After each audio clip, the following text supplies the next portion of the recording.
आज हम अपने स्टूडेंट क्लास 12 सबको मुगल वंश के बारे में याद करा देंगे। वो बहुत ही कंसेप्ट टेक्निक से, जैसे भाजपा भाजपा सब व्यक्ति रटता रहता है, तो भाजपा से हम BHA भाजपा, पी हटा के एस लगा देना है। Bhajpa, B for Babar, S for Humayun, A for Akbar,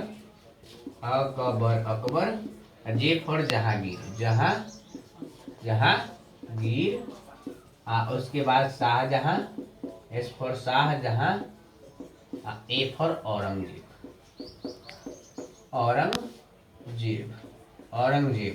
A for Aurangzeb. Babar का अगर कहा जाए शासनकाल 1526 से 1530 तक था। अगर हुमायूं 1530 से 1540 तक, इसका दोबारा 15 साल बाद यानी 1555 से 56 में इसका शासनकाल रहा। अगर कहा जाए अकबर 1556 से लेकर 1605 तक शासनकाल रहा। जहांगीर के अगर शासनकाल कहा जाए तो 1605 से लेकर 1627 तक रहता है, 1627 तक रहता है। शाहजहां का शासनकाल 1628 से लेकर 30 साल तक, लगभग 1658 तक। फिर औरंगजेब का शासनकाल कहा जाए तो 1658 से लेकर इसका 1707 तक इसका शासनकाल रहता है। अगर बात किया जाए बाबर का, तो बाबर को हम मुगल वंश के संस्थापक कहते हैं। बाबर जो है मुगल वंश के स्थापना इन्हीं को जाता है, क्योंकि इन्होंने 1526 में पानीपत के प्रथम युद्ध में इब्राहिम लोदी को हराकर मुगल वंश की स्थापना कर दिया। और बाबर, अगर कहा जाए बाबर जो है इसका जीवन काल की अगर कुछ बात किया जाए, 4 साल में क्या क्या किया, पानी पिया, ऐसे करके याद भी कर सकते, पानी पिया, खाना खाया, पानी पिया, खाना खाया, चल दिया, पानी पिया, खाना खाया, चल दिया, घर गया, मर गया, चल दिया, पानी पिया, खाना खाया, चल दिया, घर गया,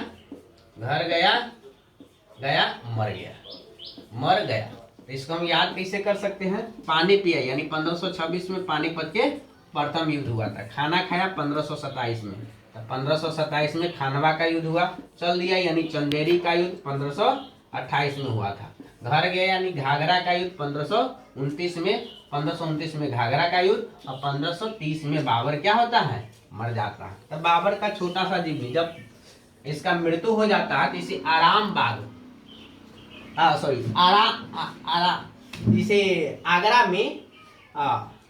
में इसे दफनाया जाता है। लेकिन बाद में इसका क्या होता है, इसका मतलब 9 से 14 साल बाद क्या होता है, इसका मतलब बाबरनामा यानी डायरी में इसका लिखा रहता है कि इसका मतलब कहाँ, अफगानिस्तान में मतलब इसे दफनाया जाए, अफगानिस्तान के काबुल में दफनाया जाए। तो इसको फिर इसके अवशेष को वहां से उखाड़ करके कहाँ ले जा कर काबुल अफगानिस्तान में दफनाया जाता है दोबारा अवशेष को। इसीलिए क्वेश्चन अगर पूछे कि कौन ऐसा शासक है जिसको 2 बार मतलब दफनाया गया था, तब बाबर ही है, जिसे एक बार मतलब दफना करके फिर उसे उखाड़ करके दूसरा बार दफनाया गया था। तब बाबर का थोड़ा सा जीवनी हम चर्चा किए।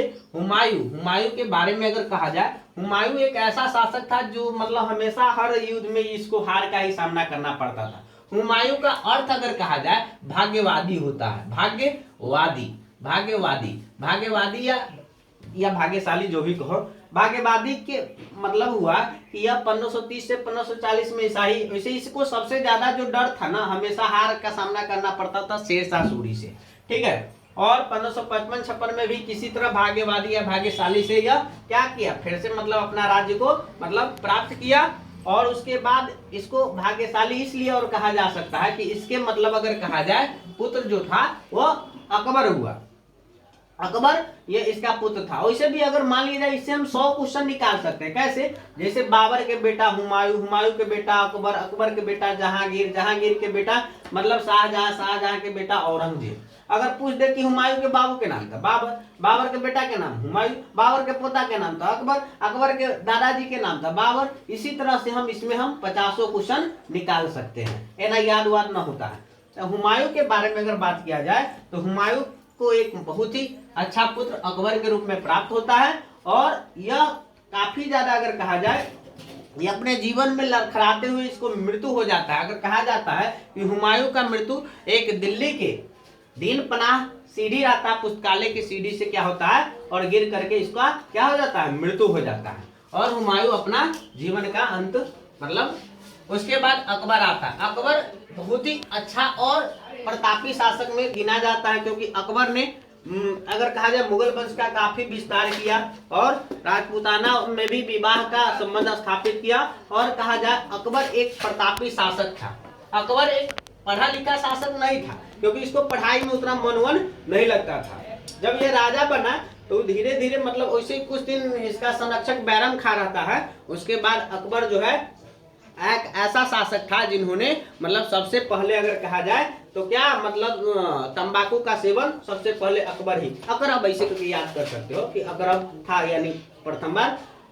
अकबर के अगर बारे में बात किया जाए लगभग ये 49 वर्ष तक मतलब यह शासन करता है ये मुगल वंश में। अकबर के बाद अकबर का बेटा जिसे हम जहांगीर कहते हैं, जहांगीर जो था ना ये बहुत लाड़ दुलार प्यार से, ये काफी ज्यादा निकम्मा और ज्यादा ही मतलब हम कह सकते हैं कि मतलब ये इसको अगर कहा जाए, कहा जाता है कि 20 से ज्यादा 20 के आसपास में पत्नियां और उपपत्नियां भी कितना था, ये ज्यादा मतलब जहांगीर जो था। अगर सबसे पहले अगर कहा जाए जहांगीर का शासन काल अगर 1605 से 1627, जहांगीर जो था यह चित्रकला उपकला में काफी ज्यादा माहिर था, पढ़ा लिखा था। और यह जो था जहांगीर जो है यह अकबर के द्वारा जो मतलब तंबाकू का सेवन जो था उस पर प्रतिबंध लगाया, यानी तंबाकू का सेवन पूछे कि किसने प्रतिबंध लगाया तो जहांगीर ने लगाया। शाहजहां के अगर बारे में तो शाहजहां के कर बेटा तो शाहजहां जहांगीर किया, जहांगीर यानी शाहजहां के पिता के नाम जहांगीर है। तो शाहजहां जो है, शाहजहां को अगर सबसे ज्यादा अगर कहा जाए तो ये मतलब कहा जाता है कि ताजमहल का निर्माण किसने कराया, शाहजहां ने। लाल किला का निर्माण किसने कराया, शाहजहां ने। शाहजहां का अगर शासनकाल 1628 से 1658 माना जाता है। और इसके बाद शाहजहां के पुत्र का नाम औरंगजेब, और औरंगजेब जो था यह काफी ज्यादा मतलब कट्टर शासक में से एक था और इसे जिंदा पीर भी कहा जाता है। और औरंगजेब जो था ये भी लगभग 49 वर्ष तक मतलब ये अपने मुगल वंश में यह शासन किया। लेकिन अगर क्वेश्चन पूछे ये भी 49 वर्ष शासन किया हुआ है, अकबर लगभग भी 49 वर्ष से। क्वेश्चन पूछे कि मुगल वंश में सबसे ज्यादा दिन तक शासन किसने किया तो औरंगजेब को कहा जाता है। औरंगजेब बहुत ही मतलब कहा जाए तो कट्टर और एकदम ज्यादा मतलब शासन था। जब औरंगजेब मतलब इसका मृत्यु 1707 में हो जाता है तो धीरे धीरे क्या होता है, मुगल वंश पतन की ओर लड़खड़ाने लगता है। तो मुगल वंश के बारे में हम और ज्यादा डीपली कर सकते हैं, लेकिन वीडियो तो ज्यादा लंबा हो जाएगा। और इतना ही नहीं, इससे हम बहुत सारा चीज का मतलब याद कर सकते हैं ना, बहुत ज्यादा भागपा रटता रहता है, इसको हम कैसे याद कर लेंगे, जो शॉर्टकट में बताने का प्रयास किया।